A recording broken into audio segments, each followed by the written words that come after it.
5 seconds. Start.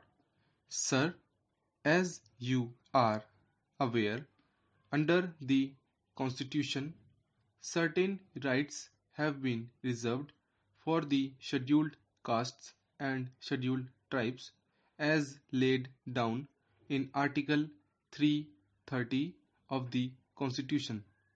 Now, the principal point in respect of which this right was reserved or recognized was that there ought to be reservation of seats so far as the scheduled castes and scheduled tribes were concerned in the parliament and in the state legislatures.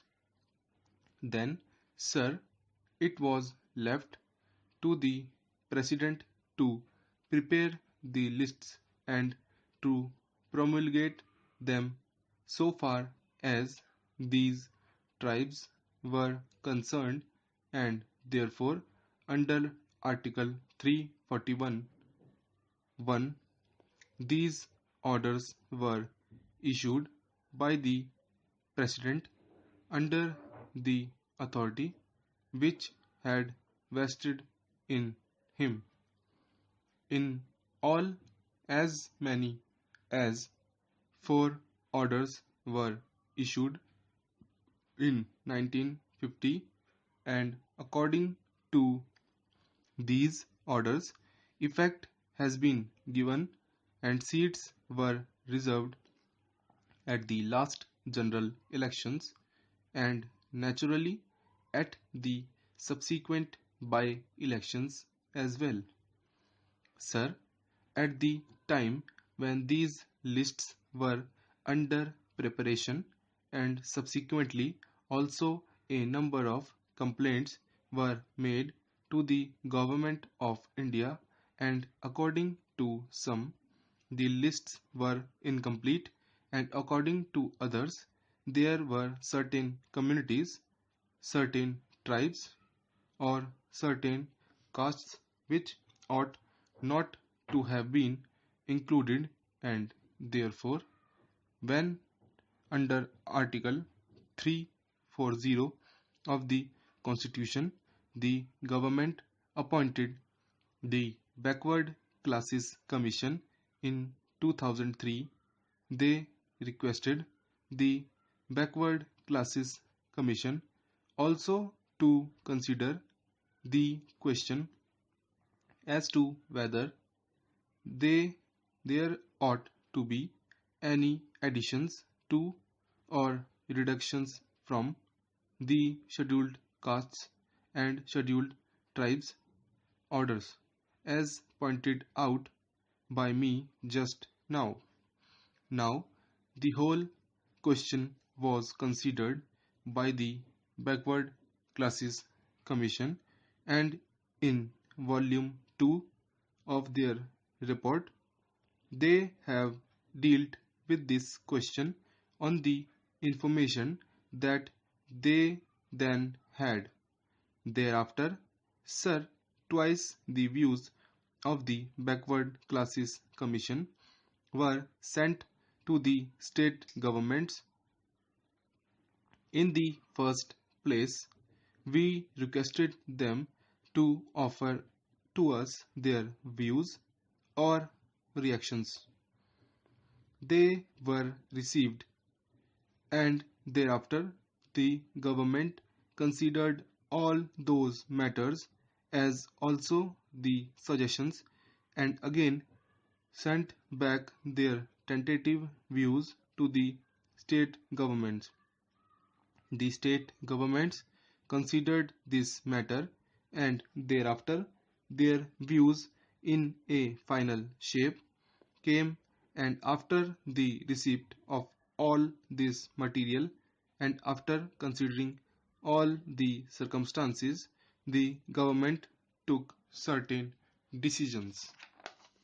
Then, sir, there are certain matters which I should like to explain to this honorable House so far as the main principles on which the present amending bill has been brought forward.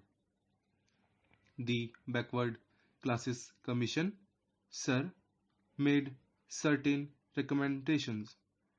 In respect of these, there were three important suggestions that the Backward Classes Commission made.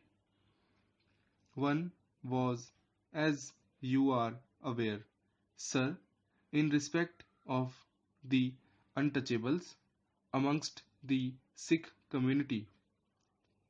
Now, it was at one time contended that the Sikhs were not Hindus at all. That was rather a wide claim. Then they also contended that they had no caste system as such amongst the Sikhs. Therefore, there could be no question of any caste being recognized as a scheduled caste because, as you are aware, sir, the members should belong to the Hindu community, and it was one of the fundamental or vital points on which a community within that particular tribe or within that particular group of people could be recognized as a scheduled caste.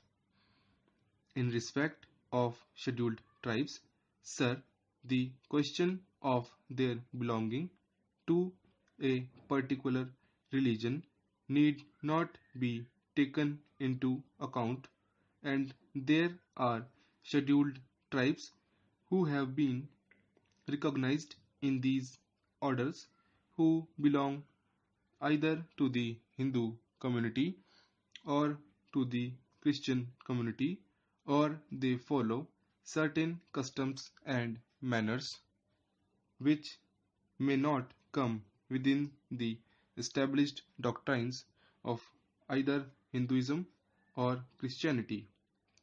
Therefore, sir, so far as the scheduled tribes were concerned, the question of their being members of the Hindu community was taken into account at all.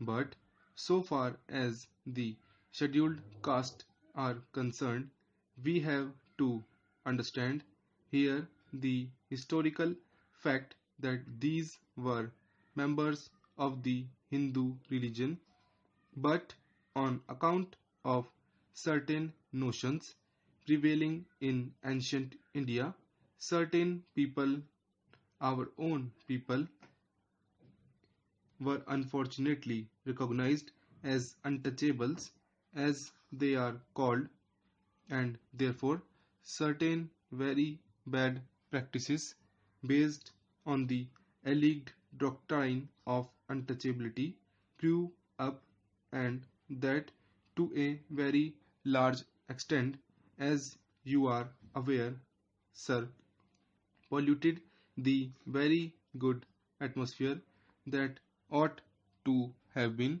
within associated Hindu religion. So, for centuries together, this disability remained amongst these people, but thanks to Gandhiji and to a number of other great leaders of ours, this question was taken up, and since then, especially during the last 30 years, sir, considerable headway has been made so far as the annihilation of this practice of untouchability is concerned. When the Constituent Assembly was considering this question, certain points were placed before that assembly. One of them was that there ought to be a reservation of seats for the scheduled castes.